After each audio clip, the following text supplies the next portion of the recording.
নমস্কার বন্ধুরা, সাবিত্রী রান্নাঘরে স্বাগতম। আমি আজকে বানাচ্ছি মটন রোগান জোশ। রেসিপিটা একবার দেখে নিই।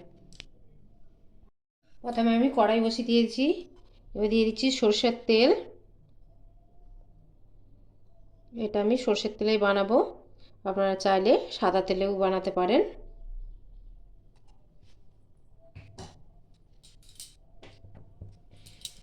এখানে দিচ্ছি একটা ডালচিনি, 4টে এলাচ, 4-5টা লবঙ্গ আর অল্প পরিমাণে হিং। হিংটা অবশ্যই দেবেন।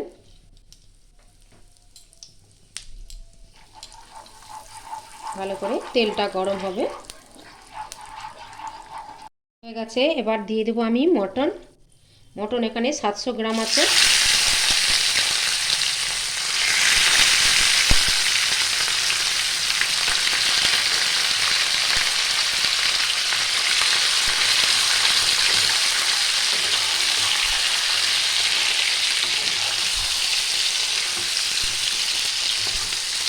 এটা ভালো করে আমি 1 থেকে 2 মিনিট নাড়িয়ে চাড়িয়ে নেব।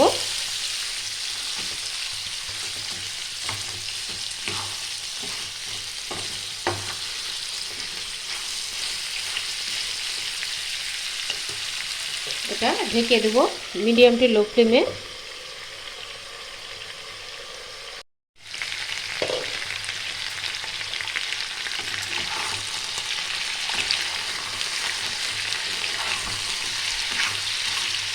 মটনটা একটু হালকা ব্রাউন ব্রাউন কালার চলে আসবে।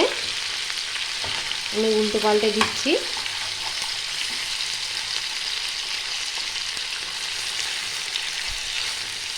একটু ভালো করে আমি ভেজে নেব।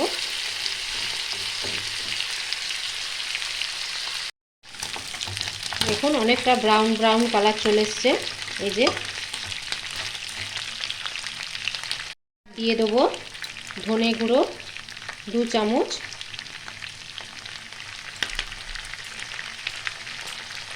মৌরি গুঁড়ো 1 চামচ আর লঙ্কা 1 চামচ,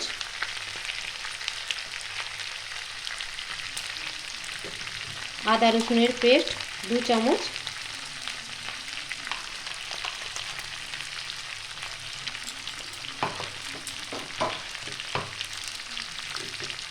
এবার আমি ভালো করে এটা নাড়িয়ে চাড়িয়ে নেব।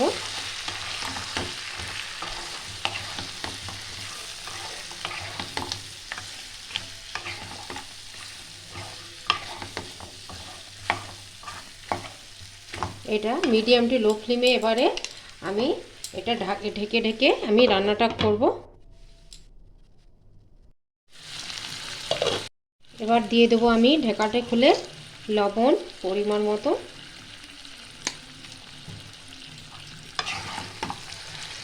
আবারও একবার নাড়াচাড়া করে নেব।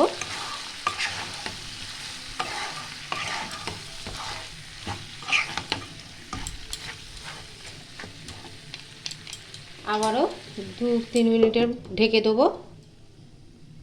এখানে 200 গ্রাম দই নিয়েছি। এতে দিয়ে দেবো 1 চামচের মতো কাশ্মীরি লঙ্কা দিয়ে এটাকে আমি ভালো করে ফাটিয়ে নেব।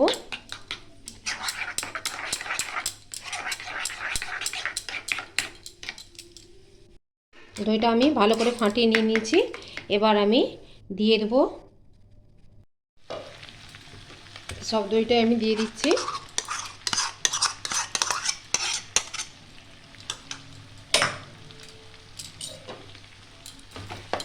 এবার ভালো করে এটা আমি নাড়িয়ে চাড়িয়ে নেব।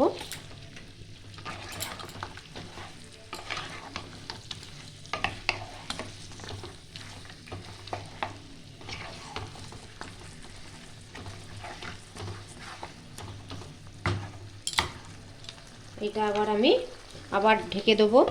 এটা রান্নাটা ঢেকে ঢেকেই হবে।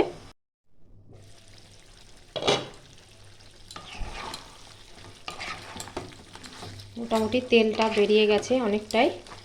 এবার আমি আর একটা কাজ করব, আমি এটা নামিয়ে নেব। দিয়ে আমি এটা একটা সসপ্যান বসাবো।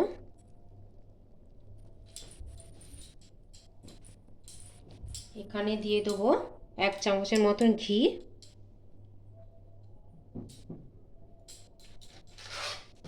আর 1 চামচের মতো কাশ্মীরি লঙ্কা দেবো।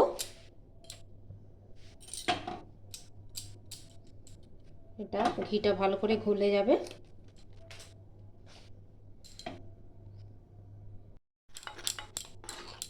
কালারটা হয়ে গেছে মোটামুটি, আমি এটা নামিয়ে নেব। দিয়ে কড়াটায় বসিয়ে দেব, দিয়ে আমি উপর থেকে ঢেলে দেব।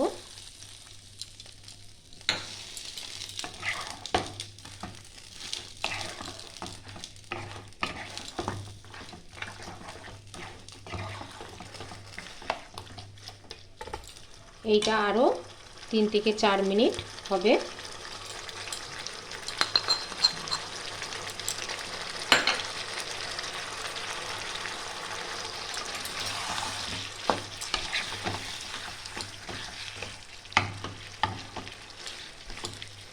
আবারও আমি ঢেকে দেবো 3-4 মিনিটের জন্য। ঢাকাটা খুলে দেখছি মোটামুটি হয়ে গেছে মাংসটা। এবার আমি জল দিয়ে দেবো, কষানো হয়ে গেছে। এবার জল দিয়ে দেবো। কালারটাও দেখুন কত সুন্দর এসছে। এবার এটা আমি প্রেসার কুকারে দেবো।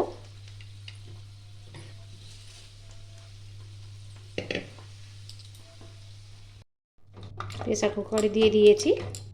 এইটা আপনারা চাইলে কড়াইতে করতে পারেন, কড়াইতে অনেকটা টাইম লাগবে, 1 ঘন্টার বেশি লাগবে, তাই জন্য আমি প্রেসার কুকারে দিয়ে দিচ্ছি। এখানে আমি দেবো 1টা থেকে 2টো সিটি, মিডিয়াম টু লো ফ্লেমেই হবে। আমার মটন রোগান জোশটা রেডি হয়ে গেছে। এবার গরম গরম ভাতের সঙ্গে সার্ভ করুন।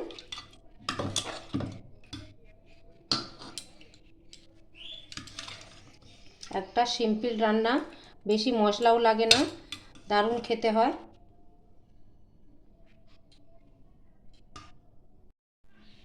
ভিডিওটা আমার ভালো লাগলে লাইক, শেয়ার, কমেন্ট, সাবস্ক্রাইব করতে ভুলবেন না। চলো দেখা হচ্ছে পরের রান্না নিয়ে। টাটা।